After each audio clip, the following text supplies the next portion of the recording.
So you turn your water on for the first time of the year, and all of a sudden you're noticing a dripping behind your toilet. There's a leak, you don't know what it is, but you know you got to change something. Well, the answer is, it's the valve. There's a valve in the back of the toilet that needs to be replaced. Today I'm going to show you how to take that valve out, put the new one in, and then reinstall the toilet. I'm sure it's going to go super smoothly. So to repair this problem, the first thing you're going to do is go to each side of the toilet and loosen and then remove those nuts. In the back of the toilet, you're going to feel a plastic nut that holds the valve to the plumbing that comes up from the floor from the van itself. Loosening that and then removing it totally will allow you to pull the toilet straight out. Now the toilet's out and you got this opportunity, I'm going to take these leftover sticky tile that I use for the backsplash in the kitchen here. I'm going to do the floor on those tiles in just a snap. Just like that. Nah, I'm just kidding. Let's go back and look at the steps it took to get to this. So we've stuck in our first tile, made sure this edge is nice and level and flush with the tile sticker. And now we're just going to take the X-Acto knife, cut around this guy here, and then we'll get the second one set up. So when you're putting in the tiles, make sure you're only peeling half of the protective layer of plastic back at a time. It makes it a lot easier to handle. Then once you get started, you can lift up one side, peel the rest of the protective layer off, and then stick it fully on the bottom. Let's get this one in. Now that I have my seams lined up on the inside, it's a lot easier to manage without this sticking to everything over here. Now I can just lay this back, peel off the rest of this protective layer, and then I'm going to use the X-Acto knife to come into the corner and make these cuts. And there we go. Use that X-Acto knife, started on this edge with everything bent over, cut it, folded it on this edge, cut that, and then folded the last piece up this way and cut in this direction. Give a nice clean edge all the way around. All right, back 2 pieces and we're done. 3 down, 1 to go. And there it is, all done and tiled in. Pretty happy with how that came out. Now let's fix that toilet. Damn it. All right, so with the toilet removed and upside down, this is the part here that we need to replace. And you can see why. There is a big old piece of plastic, this one right here, that's broken off. And now it's not going to work. So, new one. Now that we've got the old one out, we're going to put the new one in, and no more leaks, and hopefully flushy flush. And for anyone wondering, that is the part number. This one came with a brand new foam seal, so we're going to slap this one on just get on. All right, there, easy. Slides right on, no problem. Yeah. Like if you work like this, which you look like you should, is that just it? And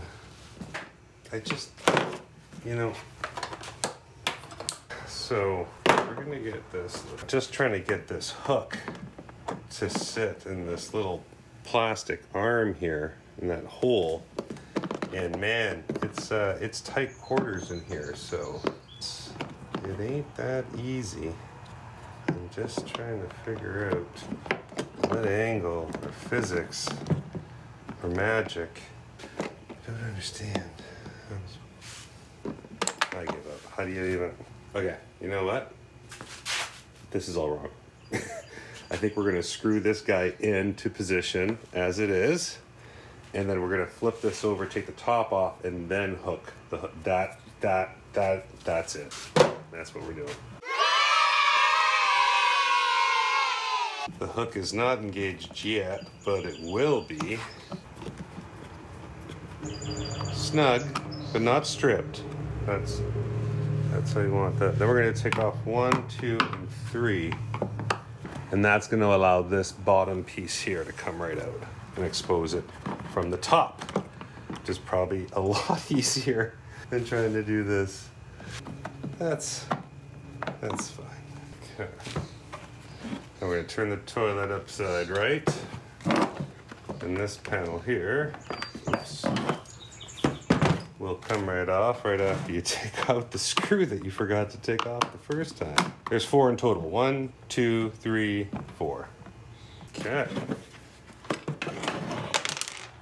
Do not lose those screws. Release the plat of the stick. There you go. Oh, wow. This looks much easier. Let's get you in here. So there, yeah. So now there's your little thing you need to hook into with the hole.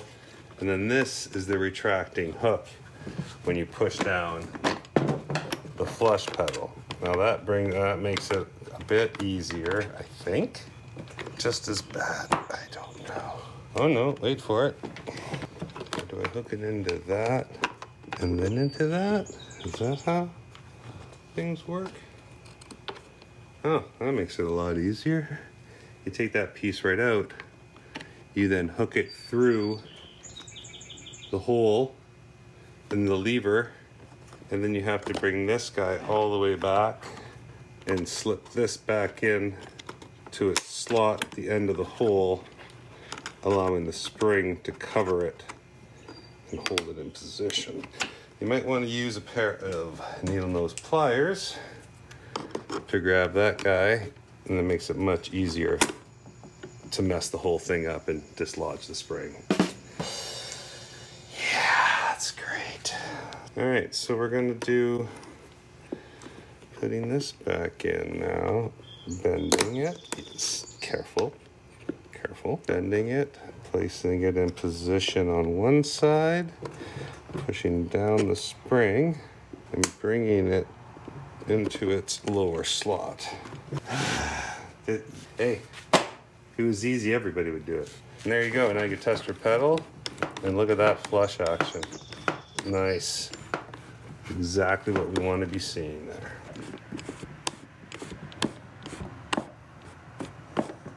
Now that we got the cover back on the back here, we're gonna flip it back over, and we're gonna put all those screws back in.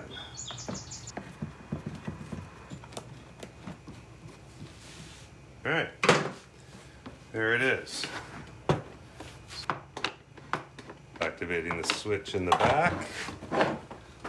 Perfect, good resistance. And then we have the flushing mechanism, which is opening fully and working perfectly. Awesome. All right, we are ready to put this back into the van. So before we put the toilet back in, one thing to do is grab a small tube or use an existing tube of white caulking and bring this in the van. We're gonna do the perimeter around the toilet area first. Let's go to that. Quick little pro tip here for you. When you cut your caulking tip, you cut it at a 45, but what you don't want is to have a sharp edge. That's gonna dig out all the caulking you're putting in the corner. Take your X-Acto knife and just flatten out that cut just a bit on the top. So it's gonna give you that little bit of a flat edge, and that's gonna give you a nice finish when you put your caulking in around the trim. So to apply this caulking, you're gonna wanna start from the back and work your way forward, making sure to leave a nice clean edge all the way through.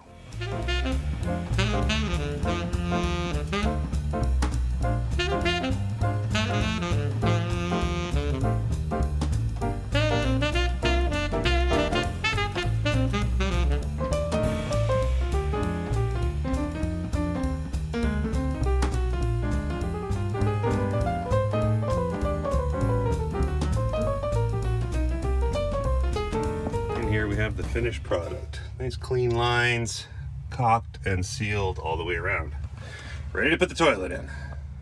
Another little pro tip here for you. If you used an X-Acto knife to cut your caulking tip off to do that awesome caulking job, and then you dropped it into your toilet hole, just take some dental floss, put it on a magnet, and then drop that magnet into said hole, and you will get said cutter back out. Jeez. So that crisis has been averted. We're going to get the toilet, bring it into here. We're going to line it up with those two screws there, making sure this pipe is lined up with the valve that we just installed, so that when we place it on, the 3 points of contact are going to be 1, 2, and 3. Make sure those 3 are lined up. Make sure your foam is on the bottom of your toilet before you put it in. It should go smoothly. All right, now that we've made sure our new foam ring is seated properly on the base of the toilet, we're gonna lift this guy into position and put her in place.